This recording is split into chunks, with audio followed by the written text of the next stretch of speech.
السلام علیکم جاویده. السلام علیکم وعلیکم سلام. څه ول د خی جاویده؟ ایوه جاویده حال کې چې دومات شوی د ته موسی شفخانی کې خپل خبرې وکړه. غریب جان د نجیب پیر د نور مرګلی دی ټول مسافرانو اندېښنه ده. مو خو دلته شفخاني کې نوست یو، تاسو سره یوه ځای باندې نو موږ نه مړي یو نه څه یو پوه شولې. موږ رک روغ یو. بس تاسې دغه دا کومې پرپېګنډې ته موسې کوئ، تاسې دا پرپېګنډې مو پسې ما کوئ. وچینما نه پرېږدوئ، شفخاني کې ما نه پرېږدوئ. دا کار تاسې ما کوئ، دیسه د تاسې ښه نه برېښوئ. تاسې دا خبرې مو پسې ما کوئ. غریب جان ته څه کوئ؟ د مو مرګ نه تاسې خوشحالي وي که څنګه دا پیغامونه نشر کوئ؟ تاسې د مو مرګ باندې خوشحالېږئ. زردې پلو ته مو بیړه دی که څنګه؟ زردې پلو ته مو بیړه دی که څنګه؟ غریب جان ته نجیب ته سلامونه وکړه. غریب جان ته د ما سپیشل سلام. مرګلو ته سلام. نجیب پیر ته وکړه. نجیب پیر ته د سپیشل بیله سلام. نجیب وړونو ویډیو به تاسو لیدلی وي. دغه ویډیو کې زه هغو بې ضمیرو ته دا میسج ورکوم چې خدای دپاره څو فالوورز دپاره، خدای دپاره څو لایکو دپاره، خدای دپاره څو کمنټو دپاره د خپل ټیک ټاک نه یو داسې پیغام شیر کا چې هغه پیغام نه د کور مې جنسۍ ته څه نه څه فایده میلو شي.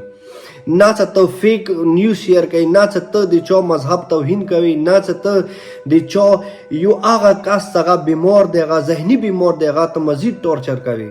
و هغه مطلب شفخاني والا چې هغه خدای خوشحاله بود لره شپه ورځې لګیا دي، هغه بیمارانو هغو مطلب په در بدر حالاتو کې مبتلا کسانو مدد کوي، هیلپ کوي، مثال خدمات کوي. هغوی ته تاسې ټیسټ رسوئ، هغوی ته مثال تاسې اذیت رسوئ. رڅه تاسې ته به زه وایم دغه ویډیو کې زه ټولو هغو کسانو ته یم چې هغوی کور کې صرف اور صرف یو لیونی وي. تاسې سوچ وکړئ چې هغوی کور کې د مثال څو مډل تکلیف وي، څومره مشکلات وي. دا شفخاني والا دا تقریبا 30-40 کسان مثال هغوی علاجونه کوي، کوشش کوي، تکلیف کوي، خواري کوي چې هغوی مثال کومو حالاتو سره روبرو، کومو مثال کوم مشکلاتو سره روبرو هغو نه راباسلې کوشش کوي. او تاسې پزول خبرې، پزول مثال میسیجونه، پزول څو فالوورز دپاره هغوی سې پرپېګنډه ورځوله. نو خدای ته واکسوي، رسول ته واکسوي که نه، که نوره څه واس مه نه کېږي که نه. صرف اور صرف دا وکړئ چې د خپلې کورمې دپاره اواز اوچات کړئ چې کورمې کې امن راشي، سکون راشي، مطلب بهتري راشي.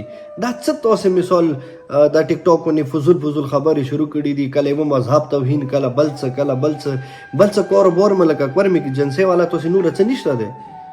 خدای ته وکړي دا نخرې تماشې پرېږدوئ. جاوید څه کوم دی الحمدلله هغه بالکل ټیک ټاک دی. غریب جان ورور د نورو کوم د شپې ټلیفون ورکړي وو هغه بالکل صحیح سلامت دی. خدای دغه ته زندګي ورکړي. او مو انشاءالله بھرپور کوشش کوو چې جاوید حسین کمپلیټ علاج وکړو چې هغه بالکل بهترینې طریقې سره مو بیا ویډیو کې تاسو ته راولو چې دا هغه جاوید و چې مثال مخکې ځان کې ډبي چول، هغه جاوید و پیسې به شو کولې، او دا هغه جاوید دی چې الحمدلله و بالکل صحتیاب شو او خپل کور والا ته خپلې خپلخواني ته د اوس روزي ګټي.